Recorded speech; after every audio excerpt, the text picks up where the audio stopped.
Greetings, my beautiful lovelies. It's Emmy. How are you? It's great to see you and welcome back. Today, I'm going to be testing out a viral recipe that uses an ingredient that is quite prolific at the moment. We're going to be taking zucchini, or a summer squash that's very prolific at the moment and therefore pretty inexpensive, and we're going to be using it to make a veggie kind of wrap, a bread, if you want to call it that. Although it doesn't look like a bread at all, but when it cooks up like a sheet. So we could roll it up like a wrap, a burrito, or make a sandwich is what I'm going to do today. So this is paleo, keto, and carb friendly, and as one who is sensitive to gluten, it is gluten friendly too, because we're using zucchini instead of wheat for our bread. So let's go ahead and get started. So in terms of methodology, this is very similar to the onion ring crisp that I made a few months ago, where I took really thin slices of onions and then kind of tied it all together with broiled cheese to bake a beautiful sheet of yumminess. If you missed that video, I'll put a link to that down below, but that's essentially what we're going to be doing. But instead of onion, we're going to be using zucchini. So this is a zucchini. When you have one of these in your garden, you just need one plant, and one plant produces so much squash. They are bountiful. I make lots of zucchini bread at this time of year, and this year I meant to pick up a zucchini squash as a start, but I ended up getting a yellow squash, which is another type of summer squash, and I have so much yellow squash. So I'm also going to test it out using this as well. I believe these are also called courgettes in different parts of the world. I don't see why this wouldn't work with a yellow squash as well. So I'm going to test out both squashes. So what we're going to do is cut off the ends with both of these, and we're going to slice them thinly across. I've also seen recipes where they slice them lengthwise as well. I think either method will work. I'm going to be using a mandoline because I have one, but if you don't have one, you can just use your knife. Just make sure you make your slices as uniform as possible, meaning they should be the same thickness, because you want this to cook evenly. And mandolin works like this. It has a blade that's very sharp, and you can adjust the height with a little knob here on the bottom. So let's see at what thickness I have set. And I think that's gonna work out just perfectly. We don't want it too thin because we don't want it to be too floppy. These are gonna cook down a bit, but we don't want it too thick either. So I think this is gonna work great. And I would say that's a little less than 1/4 inch. So slice up a bunch of zucchini.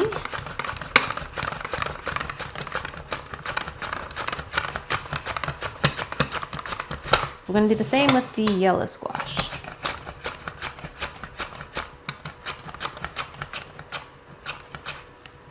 Great.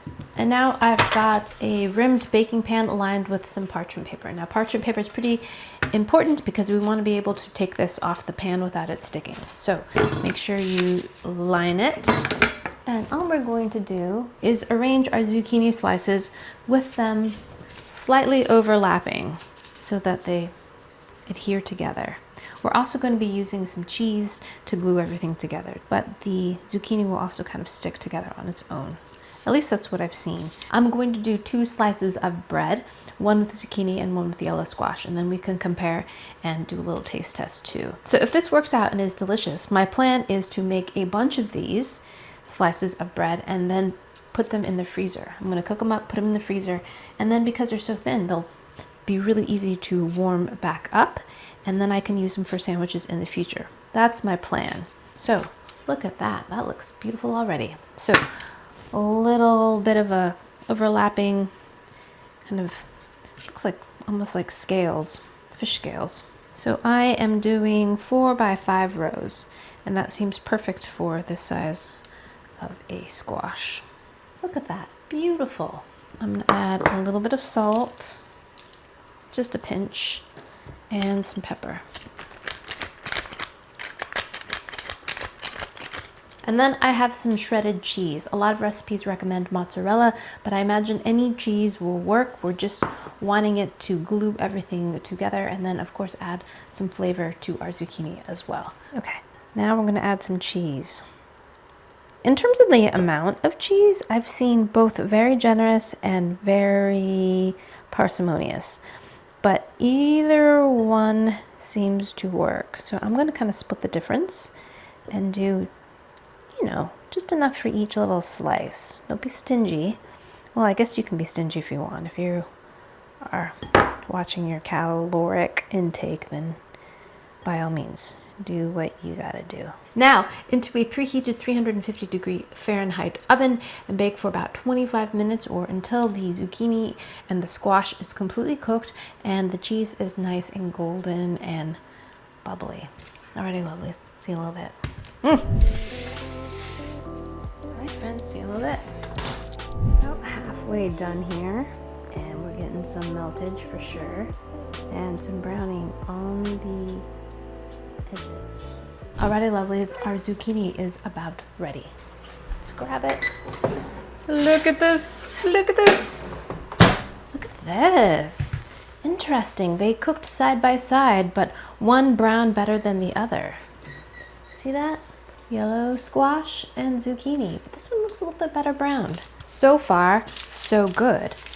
They look lovely. So I'm gonna let these cool a bit before I attempt to try to pick them up, because I want the cheese to set up so that it will come up in one sheet, you know what I mean? So while we do that, we can prep our sandwich ingredients. Now, I've seen lots of variations on what to put inside this, but it's your sandwich, so make it your own. But I think the most popular one I've seen is a mixture of arugula, fresh mozzarella, that kind of a thing, a very summery kind of thing. But I think I'm gonna go for a turkey club sandwich. That sounds fantastic. That version looks really good. So that's what I'm gonna do. Now, my first thought was to use one of these as the top and one as the bottom, but then we won't really be able to distinguish the different tastes potentially between the two squashes. I think yellow squash and zucchini squash are pretty much identical in terms of flavor, but if in case they're not, if we mix them together, we won't know. So I think what I'm going to do is assemble one half with the yellow squash and one half with the zucchini, and we'll just do a side by side. You know what I mean? Alrighty, so let's begin because I am starving. So let's start with the yellow squash. Now, I don't think this is going to have enough structural integrity to just lift it up like I did with the fried onion ring kind of situation I had the last time, but the squash is certainly cooked, and we could do a wrap, which I've seen lots of other people do. So I think that's what I'm going to do. I'm just going to fold it in half. So on my plate here, I'm going to invert this. That's the back. Whoa. Slidey, slidey. And then I think what I'm going to do is just fold this right over the top of it. So now on this side, I'm going to put some mustard. Wow, that's a lot of mustard. I don't want that much mustard on my sandwich, so I'm going to slide a good bit of that off. And then Kewpie mayo, any mayo. This is your sandwich. You make it however you like it. Couple slices of turkey. I'll grab my knife and cut my bread in half beforehand. Lettuce. Fat slice of tomato, because tomatoes are in right now. A little bit of sweet onion. Bacon. Make this a club. I don't think I'm going to put cheese. That's enough. We have cheese on the crust already, don't we? Now I'm going to take the top and pop that right on the top. Boom. That looks so good. Look at that. Doesn't that look spectacular? Oof. That's a big sandwich. All right, now we're going to repeat that same thing with the zucchini. Boom.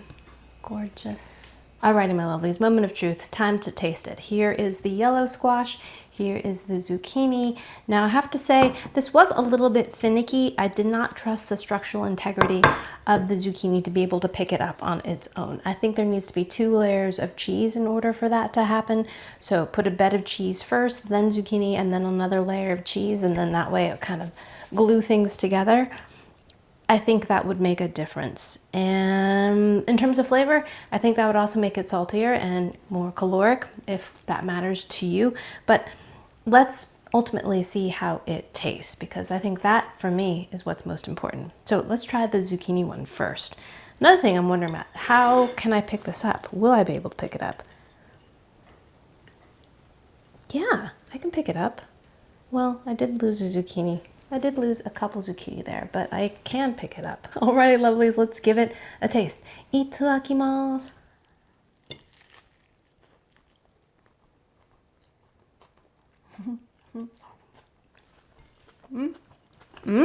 Scrumptious, absolutely delicious. Now, the zucchini does not taste like bread. It functions as a way to kind of encapsulate the fillings of the sandwich, and it's delicious because the fillings are delicious. The zucchini is too, but it doesn't taste like bread. It does its job, but it is a bit messy. I'm having trouble keeping my sandwich together. It's kind of just a heap at this point. Perhaps I should have cut my zucchini a little thinner.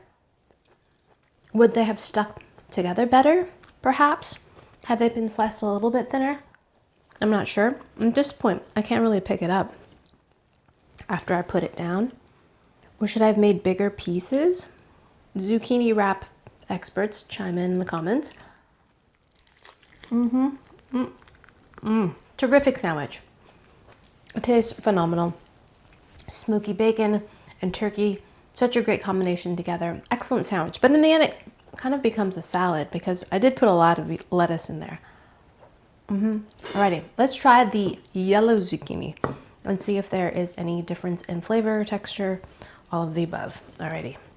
Again, difficult to pick up, but maybe if I made this in a wrap form, it would be easier. Okay, that's not too bad. Alrighty, here we go.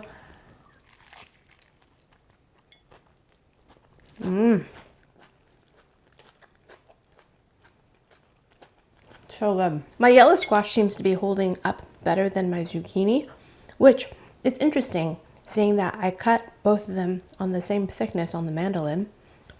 Maybe the yellow squash is a little bit more tender than the zucchini. I'm not really sure. Maybe the zucchini required a little bit more cooking than the yellow squash. But at any rate, it tastes exactly the same to me, and it's delicious.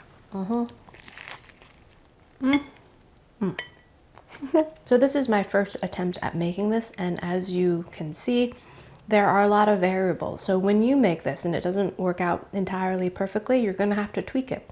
Don't give up on this recipe because I feel like it's absolutely delicious and I think worth the effort. Since I have so much yellow squash in my garden, I will indeed continue to tweak this until I get it just right. But I think this actually worked out perfectly for the yellow squash. So in this form where I have a layer of squash on the top and the bottom of this club sandwich, I would eat this with a knife and fork in the future. I think I might consider rolling it up like a burrito, keeping the same ingredients inside, just so I have a little bit more structural integrity and it makes it a little bit easier to eat. Although I don't like the feel of the squash on my hands. It's kind of a wet experience rather than have a dry loaf of bread. So even in that form as a wrap, I might either wrap it in some wax paper to make it a little bit easier to eat, or again, eat it with a knife or fork. That's just my own personal preference. But besides that, all in all, the taste is scrumptious. I would definitely make it at least like a club sandwich. Certainly, again, not sure about the other forms, but I would say make whatever sandwich you enjoy, and I think you will like this. Alrighty, my lovelies. Thanks so much for watching. I hope you enjoyed that one. I hope you learned something. Please share this video with your friends. Follow me on social media, like this video, subscribe, and I shall see you in the next one. Toodaloo, take care, bye!